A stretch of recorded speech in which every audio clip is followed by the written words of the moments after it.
इमरान खान साहब ने आज 17 दिसंबर को अडयाला जेल से अपने कारकुनान के लिए एक पैगाम जारी किया है और ये पैगाम तहरीक इंसाफ के ऑफिशियल एक्स अकाउंट ने भी पोस्ट किया है।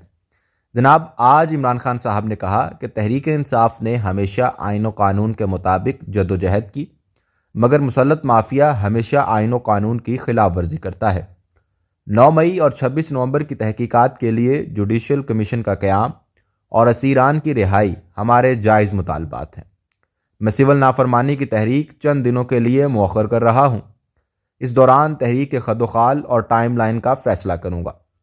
2023 में लंदन प्लान के तहत पंजाब और खैबर पख्तूनख्वा असम्बलियों के इलेक्शन आइन के बरखिलाफ 90 दिन के अंदर नहीं हुए, क्योंकि इलेक्शन से पहले तहरीक इंसाफ को ख़त्म करना मकसद था।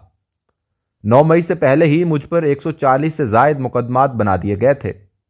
मुझे अगवा किया गया, जिसको सुप्रीम कोर्ट ने गैर आइनी करार दिया। 9 मई एक फॉल्स फ्लैग ऑपरेशन था, जिसके तहत हमारे लोगों को गिरफ्तार करना मकसद था। 10,000 अफराद को गिरफ्तार करके झूठे मुकदमात में जेलों में डाल दिया गया। उनके ख़ानदानों को हिरासा किया गया।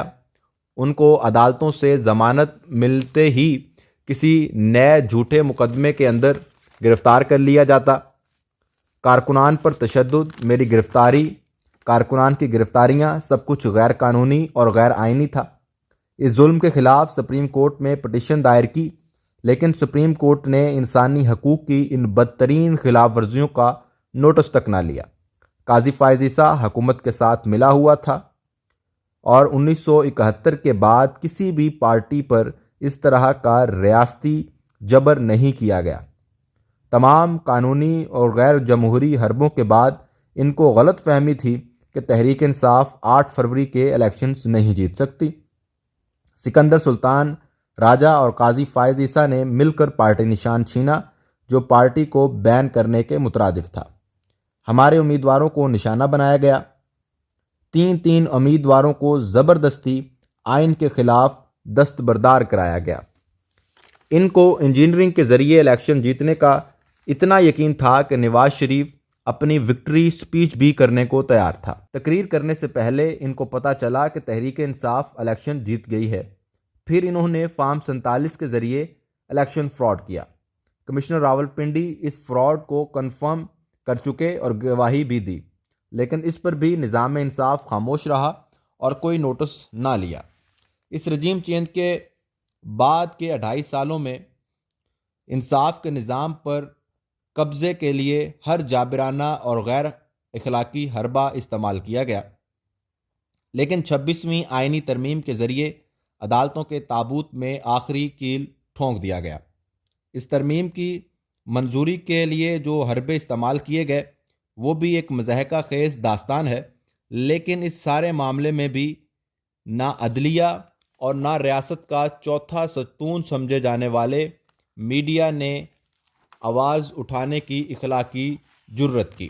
सुप्रीम कोर्ट के फुल कोर्ट के फैसले के बावजूद तहरीक इंसाफ को आज तक मखसूस नशिस्तें नहीं दी गईं।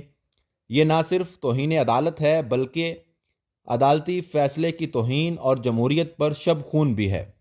26 नवंबर को हमारे पुरअमन और निहत्ते कारकुनान पर गोलियां बरसाई गईं। हमारे कारकुनान मुकम्मल तौर पर पुरअमन थे और उन्होंने किसी को नुकसान नहीं पहुंचाया था। उनका मुतालबा आइन और जमहूरियत की बालादस्ती था। ना तो लॉ एंड ऑर्डर की सूरत हाल थी, ना ही कोई पुरतशद्दुद कार्रवाई हुई, लेकिन इसके बावजूद हमारे लोग शहीद किए गए। 12 लोग मगरिब से पहले शहीद किए गए और बाकियों को रात बिजली बंद करके गोलियां मारी गईं। इन हालात में भी पाकिस्तानियों ने तमाम आइनी हकूक़ छिन जाने के बाद पार्लियामेंट और सुप्रीम कोर्ट पर कब्ज़ा कर लिया गया है। कानून और आइन की बुनियादों पर गोलियां चलाई जा रही हैं, तो सिविल नाफरमानी की तहरीक शुरू करना कौम की मजबूरी बन चुकी है। इसके अलावा अपोजिशन लीडरान को जेल में मुलाकात के लिए वेलकम करता हूँ, पर मुझे इस वक्त हुकूमत से उम्मीद नहीं कि वो अपोजिशन लीडरान को मुझसे मुलाकात की इजाज़त देंगे, क्योंकि इन्होंने मेरी पार्टी के लोगों से भी 3 महीने से मेरी मुलाकात नहीं करवाई।